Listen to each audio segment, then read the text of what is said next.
بہت پہلے کہا تھا اعلیٰ حضرت نے کہ عرش پہ تازہ چھیڑ چھاڑ اور فرش پہ طرفہ دھوم دھام، کان جدھر بھی لگائیے تیری ہی داستان ہے، کان جدھر بھی لگائیے تیری ہی داستان ہے۔ ہر جگہ حضور کے ذکر پاک نے روشنی بکھیری ہوئی ہے۔ اللہ تعالیٰ نے جہاں نبی پاک علیہ السلام کو بڑی عظمتوں، شانوں، رفتوں اور بلندیوں سے نوازا، وہاں یہ بھی فرمایا کہ وَمَا أَرْسَلْنَاكَ إِلَّا رَحْمَةً لِّلْعَالَمِينَ، ہم نے اپنے محبوب علیہ السلام کو تمام جہانوں کے لیے رحمت بنا کر بھیجا ہے۔ نبی پاک صلی اللہ تعالیٰ علیہ وسلم کا وجود سراپا رحمت ہے۔ حضور کا بولنا بھی رحمت ہے، خاموش رہنا بھی رحمت ہے۔ نبی پاک علیہ السلام کا کسی کو کچھ عطا کرنا بھی رحمت ہے، اور کسی کو صبر کی تلقین کرنا یہ بھی رحمت ہے۔ حضور کسی کو خوش ہو کے دیکھ لیں تو یہ بھی کرم کی بات ہے، اور محبوب کریم علیہ السلام کبھی ناراض ہو جائے تو اس کے بعد بھی جب حضور راضی ہوتے ہیں تو رحمت کی برکھا ہی برسا کرتی ہے۔ اور حضور علیہ السلام نے فرمایا ہے، میں نے اللہ کی بارگاہ میں یہ دعا کی ہے کہ مالک اگر میں کسی کو جھڑک دوں نا، کسی مسلمان مومن کو، تو مالک اسے بھی اتنا ثواب دینا جتنا تو فرض نماز کا ثواب عطا فرماتا۔ تو وجود سارے کا سارا حضور کا رحمت کاملہ ہے۔ نبی پاک کا مسجد نبوی شریف میں بیٹھ کر پیغام دین دینا بھی رحمت ہے، اور حضور اگر اسلحہ پہن کر بدر کے میدان میں آ جائیں، اللہ کے دین کو نافذ کرنے کے لیے دست مبارک میں تلوار اٹھا لیں، تو یہ بھی کائنات کے لیے رحمت ہے، یہ بھی فضل ہے۔ کیوں؟ اس لیے کہ اگر جڑی بوٹیاں کاٹی نہ جائیں تو اصل فصل کا نقصان کر جاتی ہیں، اس لیے ضروری ہوتا ہے کہ ایسی چیزوں کو تلف کر دیا جائے جو انسانیت کے لیے نقصان کا باعث۔ کریم علیہ السلام نے خاص، اور پھر کچھ ایسی چیزیں جو بالکل سادی تھیں، اس کا بھی نبی پاک صلی اللہ تعالیٰ علیہ وسلم نے لوگوں پر بوجھ نہیں ڈالا۔ حضرت سیدنا ابن مسعود رضی اللہ تعالیٰ عنہ فرماتے ہیں، مسلم شریف میں موجود ہے، کہتے ہیں حضور ہمیں کبھی کبھی بات سنایا کرتے تھے، ہر روز تقریر نہیں سناتے تھے۔ یا رسول اللہ صلی اللہ علیہ وسلم ہمارا دل کرتا ہے، فرمایا میں نہیں چاہتا کہ تم تکلیف میں آ جاؤ۔ حضور فرماتے ہیں میں لمبی نماز پڑھانا چاہتا ہوں، پیچھے سے کوئی بچہ رو پڑتا ہے، میں اللہ کی نماز مختصر کر دیتا ہوں۔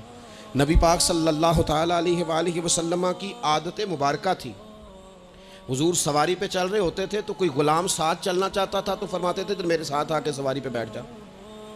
یا رسول اللہ میں آپ کے ساتھ نہیں بیٹھ سکتا، میں تقاضا ادب ہے کہ میں آپ کے ساتھ نہ بیٹھوں، تو حضور فرماتے پھر واپس چلا جا، میری طبیعت گوارا نہیں کرتی کہ میں سواری پہ چلوں اور میرے ساتھ جو لوگ ہیں وہ پیدل سفر کریں۔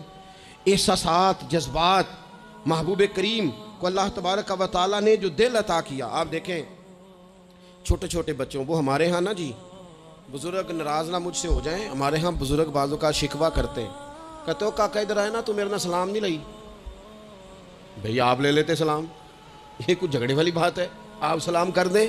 رسول پاک کی عادت مبارکہ تھی کہ چھوٹے چھوٹے بچے گلیوں میں ہوتے تو حضور آگے بڑھ کے خود انہیں سلام کہتے، ان کے سروں پہ دست شفقت پھیرتے، ان کی چھوٹی چھوٹی باتیں سنتے، ان کے سوالات کے جواب ارشاد فرماتے۔ اللہ کے پیارے رسول صلی اللہ تعالیٰ علیہ وسلم کا تو یہ معاملہ تھا کہ عبادت کے معاملے میں بھی جب ایک شخص نے کہا کہ یا رسول اللہ میں ساری رات نماز پڑھا کروں گا، سارا دن روزہ رکھوں گا، تو حضور نے فرمایا نہ، آنکھیں تکلیف میں آ جائیں گی، وجود تھک جائے گا۔ ایک سرکار کی زوجہ محترمہ ام المومنین نے رسی باندھ لی تھی مسجد نبوی میں کہ میں جب تھک جاؤں گی تو ٹیک لگا لوں گی، پر میں نے پڑھنی ساری رات ہے نماز۔ اللہ کے محبوب نے فرمایا جتنی دیر طبیعت اجازت دے اتنی دیر پڑھو، باقی آرام کرو، اور فرمایا تمہاری آنکھ کا بھی تمہارے اوپر حق ہے، تمہارے وجود کا بھی تمہارے اوپر حق ہے۔ یہ ساری چیزیں نبی پاک صلی اللہ تعالیٰ علیہ وسلم کی امت کے ساتھ رحمت پر دلالت کرتی ہیں۔ اسی طور پر آپ دیکھیں کہ نبی کریم علیہ السلام نے 2-3 دن تراویح پڑھی، پھر صحابہ جمع ہو گئے، زیادہ لوگ آ گئے تو سرکار اندر سے باہر ہی نہیں آئے، حجرے میں رہے۔ فجر کے وقت آئے تو فرمایا مجھے پتا تھا تم سارے انتظار میں ہو اور تم نے دیر تک میرا انتظار کیا، میں جان بوجھ کے نہیں آیا۔ کیوں نہیں آیا یا رسول اللہ صلی اللہ تعالیٰ علیہ وسلم؟ تو حضور فرمانے لگے اس لیے نہیں آیا کہ اگر میں آ جاتا اور کچھ دن مستقل یہ نماز پڑھتا تو میرے دل میں خیال آیا کہیں رب کریم اسے فرض نہ کر دے، تمہیں مشقت ہوگی، تمہیں تکلیف ہوگی، لہٰذا میں حضور دل چاہ رہا ہے نفل عبادت کو، اس لیے نہیں کر رہے کہ امت پر کہیں ضروری ہو جائے۔ حضرت سیدنا عباس فرماتے ہیں کہ ایک انصاری صحابی رات کو مسجد نبوی شریف میں داخل ہوئے، ان دنوں جن دنوں وہ بدر کے قیدیوں کو لایا گیا تھا، تو ان قیدیوں کو رسیاں صحابہ نے زور سے باندھ دی تھی، تو کہتے ہیں کہ میں نے دیکھا نبی کریم علیہ السلام بڑی بے چینی کے عالم میں کبھی ادھر جاتے کبھی ادھر آتے۔ میں نے عرض کی یا رسول اللہ صلی اللہ تعالیٰ علیہ وسلم خیریت ہے؟ تو حضور نے فرمایا ان قیدیوں میں میرے چچا جناب عباس بھی ہیں، وہ ہائے ہائے کرتے ہیں تو مجھے نیند نہیں آتی۔ چلو زیادہ نہیں تو تھوڑا احساس کبھی چچا کا بھی پیدا کرنا چاہیے۔ ویسے چچا چاند نہیں ہوتا، چندہ ہمیشہ ماموں نہیں ہونا ہے۔ چچا جتنا مرضی بھی خوبصورت ہو بیچارہ چاند ہو سکتا نہیں، چندہ ماموں نہیں ہونا ہے، پکی بات۔ تو کبھی چچا کا بھی احساس کرنا چاہیے۔ نبی کریم علیہ السلام نے فرمایا چچا ہائے ہائے کرتے ہیں تو مجھے نیند نہیں آتی۔ وہ انصاری صحابی فرماتے ہیں کہ میں دوڑا گیا اور میں نے جا کے معلومات کی کہ حضرت عباس رضی اللہ تعالیٰ عنہ کو کہاں باندھا گیا ہے۔ فرماتے میں جا کے حضرت عباس کی رسیاں ڈھیلی کر کے آیا تو وہ سکون میں آ گئے۔ تو آ کے حضور علیہ السلام کو میں نے دیکھا تو سرکار بھی زمین پر بیٹھ گئے، لیکن ابھی چہرے پر بے چینی باقی تھی۔ میں نے عرض کی حضور میں رسیاں ڈھیلی کر رہا ہوں جناب عباس کی، آپ آرام سے سو جائیں۔ تو یہاں تک نہیں یہ رحمت رکتی، یہ رحمت کسی مقام پر محدود نہیں ہوتی۔ میرے کریم کا کرم ہمیشہ برستا ہے تو بغیر رنگ و نسل ہر جگہ برستا ہے۔ حضور علیہ السلام نے فرمایا صرف عباس نہیں، جا سارے قیدیوں کی رسیاں ڈھیلی کر کے آ، سب کو یہ کون لوگ ہیں؟ یہ بدر میں پھول لے کے آئے تھے، یہ گجرے لے کے آئے تھے پھولوں کے، خوشبو کا تحفہ دینے آئے تھے، یہ تو تلواریں لے کے آئے تھے۔ لیکن یہ اعزاز ہے میرے نبی پاک کا کہ اللہ نے حضور کو رحمت للعالمین بنایا ہے۔ دلوں کے اندر اتنی گنجائش رسول پاک نے پیدا کی، فرمایا سب کی رسیاں ڈھیلی کرو تاکہ میں آرام سے سو جاؤں۔ طبیعتوں کی سختی، مزاجوں کا تلخ پن، اپنی ذات کے خول میں بند ہو کے زندگی گزار دینے والے لوگ، اپنے آپ سے شروع ہو کر اپنے آپ پر ختم ہو جانے والا مزاج، جو میں سوچ رہا ہوں، جو میں دیکھ رہا ہوں، جو میری طبیعت فیصلہ کر رہی ہے، جس اینک سے میں معاشرے کو پڑھ رہا ہوں سارے معاشرے کو اسی طور پہ میں لے کے چلوں گا، یہ سوچیں درست نہیں۔ ہم نبی کریم علیہ السلام کے ماننے والے ہیں، ہمیں ان ساری باتوں کا خیال اور ادراک کرنا پڑے گا کہ جو ہمیں ہمارے رسول پاک نے سکھائی ہے۔ انسان پر بعض اوقات کچھ لوگ اس طرح کا بھی اس کے ساتھ رویہ اختیار کرتے ہیں کہ رد عمل کے طور پر کچھ کہنا پڑتا ہے۔ بعض لوگ سخت سست کہہ دیتے ہیں رد عمل کے طور پر، خود اس طرح کے نہیں ہوتے، لیکن پانگ آمد بجانگ آمد۔ تو ایک دفعہ جب بڑی سخت تکلیف دی کفار نے تو صحابہ نے عرض کی یا رسول اللہ ان کے لیے دعا کریں یہ تباہ ہو جائیں۔ تو محبوب نے خود ان لفظوں کے ساتھ جواب دیا، فرمایا اللہ نے مجھے لعنت ملامت والا نہیں بنا کے بھیجا، مجھے رحمت للعالمین بنا کے بھیجا۔ انہیں ہر وقت تانے دیتے رہنا، ہر وقت کھڑے رہنا، یہ دیکھیں نا میرے ملک کا ماحول کیا بنا ہوا ہے، رائے کا اختلاف ہی ہے نا، لیکن جو دھینگا مشتی روز ہوتی ہے اور جو دھما چوکڑی روز مچائی جاتی ہے، روز جو نئی سے نئی کہانی پنپتی ہے، ملک کے اندر کوئی شخص ایسا نہیں رہ گیا، کوئی ادارہ ایسا نہیں رہ گیا جس کے بارے میں ہمارے دل بالکل صاف ہو۔ اس لیے کہ ہم نے مزاج اس طرح کا بنا لیا ہے، ہم نے اینک اس طرح کی لگا لی ہے، لہجے اس طرح کے بنا لیے۔ حضور سید عالم علیہ السلام نے ایک دن فرمایا تھا مجھے کسی صحابی کے بارے میں کوئی بات نہ پہنچانا، کسی کی غلطی آ کے ڈائریکٹ مجھے نہ بتانا، میرے سامنے کچھ بھی ایسا نہ کرنا۔ یا رسول اللہ کیوں؟ فرمایا میں چاہتا ہوں میرے دل میں سب کے لیے گنجائش ہے تو گنجائش ہی رہے، لوگوں کو خوش گمان رہنے ہی نہیں دیا جاتا، اچھی سوچیں پیدا کرنے کے موقع ہی نہیں دیے جاتے۔ وہی بدگمانیاں ہیں، وہی ماحول کے اندر شدت ہے، وہی انداز ہمارا اس طرح کا ہے، اور وہی کچھ ہم کر رہے ہیں، اور سارے ہیں کہ ایک ہی لاٹھی کے ساتھ ہانکے جا رہے ہیں۔ خدا را چیزوں کو دیکھیں اور غور کریں کہ ہم نبی پاک صاحب الاولاق سید عالم صلی اللہ تعالیٰ علیہ وسلم کے ماننے والے ہیں۔ پھر ایک اور بات، حضور کی رحمت چونکہ کامل ہے تو حضور علیہ السلام کا ایک طریقہ ہے، دنیا میں دو طرح سے لوگ اپنا آپ ثابت کرتے ہیں۔ ایک پورے ماحول میں لوگ اندھیرا کرنا چاہتے ہیں تاکہ میں صحیح طرح چمک جاؤں، وہ پھر بتاتے ہیں کہ اس وقت دنیا میں کوئی آدمی بھی میرے سوا ٹھیک نہیں ہے. کسی کا بھی تذکرہ ان کے سامنے کیا جائے تو 1 2 4 کمزوریاں اس کی وہ بتا دیتے ہیں، کیونکہ وہ فل اندھیرا کرنا چاہتے ہیں اور سمجھتے یہ ہیں کہ جب میں اندھیرا کروں گا تو پھر میں زیادہ چمک جاؤں گا.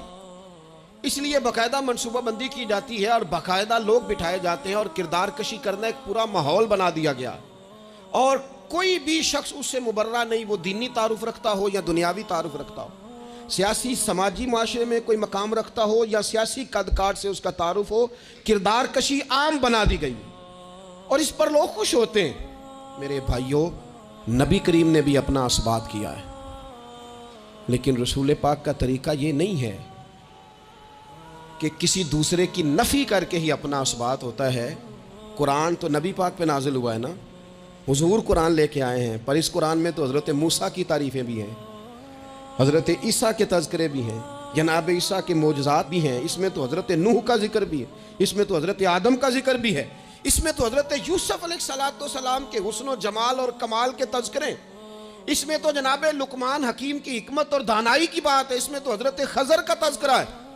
اس قرآن مجید کے اندر تو اولیاء اللہ کی شان ہے، اس میں تو ماں باپ کی فضیلت ہے، اس میں تو پڑوسیوں کی بات ہے. اس قرآن مجید نے تو غریب کی بات کی، یتیم کی بات کی، بیوہ کی بات کی.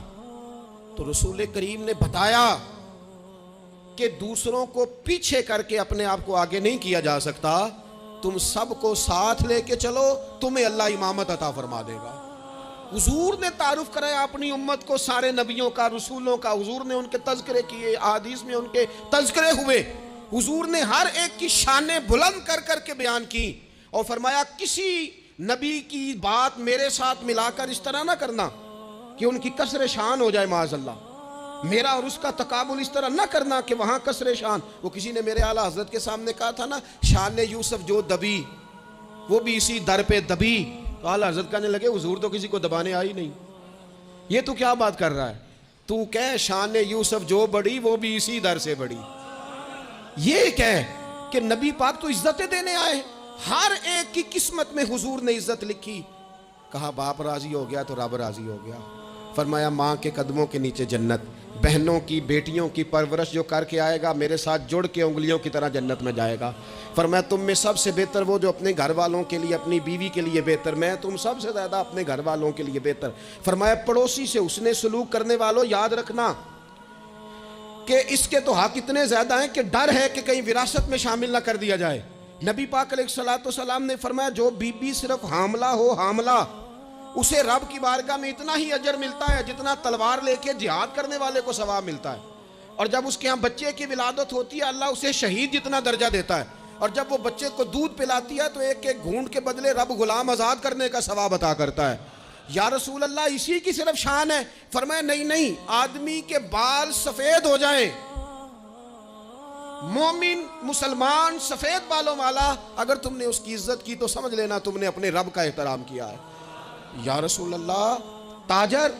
تو فرمایا سچ بول کے تجارت کرنے والا تو قیامت میں نبیوں کے ساتھ ہوگا. یا رسول اللہ یہ عالم، یہ طلباء، یہ دور دراز سے آنے والے لوگ؟ تو محبوب نے فرمایا یہ تو کوئی ڈگری نہیں لیتے، پہلے دن ہی گھر سے نکلتے ہیں تو فرشتے پیروں کے نیچے پر بچھا دیتے ہیں. یا رسول اللہ وہ مزدور دیکھا، مزدور سڑکوں پہ بیٹھا، رول گئے لوگ اپنے مطالبات کے لیے احتجاج کرتے. وہ کسان دیکھے دنیا سو رہی ہے، ٹھنڈ میں جا کے فصلوں کو پانی دے رہے. وہ ہم نے مزدور دیکھے جن کے ہاتھوں پہ چھالے پڑ گئے. لوگوں کی انہوں نے بلڈنگیں کئی منزلہ بنا دی پر اپنے چھت سے پانی ٹپکتا روک نہ سکا. حضور یہ جو لوگ ہیں ان کی کیا شان ہے؟ تو حد کر دی میرے کریم نے.